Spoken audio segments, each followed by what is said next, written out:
45 বছর বয়সে এসে যখন দুটো গালের এই দুটো সাইডে দাগ হয়ে যায়, তখন আমরা ভাবছি যে আমরা কেন এতদিন কেয়ার করিনি।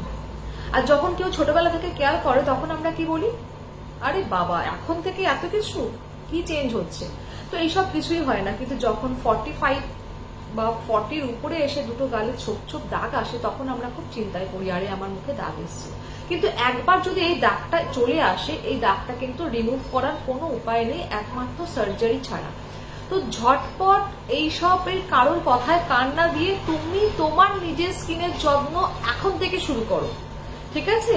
যত তাড়াতাড়ি যত্ন শুরু করবে। হ্যাঁ, তা বলে একদম ছোটবেলায় আমরা কি করি, আমাদের বাচ্চাদের একদম কেয়ার করি না। আমরা নিজেরা সানস্ক্রিন নিয়ে যাচ্ছি, ছোট বাচ্চাকে কি করছি, আমরা হাত ধরে তাদের সুইমিং পুলে পাঠিয়ে দিচ্ছি, তাদের হাত ধরে নিয়ে চলে যাচ্ছি স্কুলে যাওয়ার সময় যা স্নান করে নিয়ে চলে যাচ্ছে। কিন্তু না, বাচ্চা থেকেই আপনি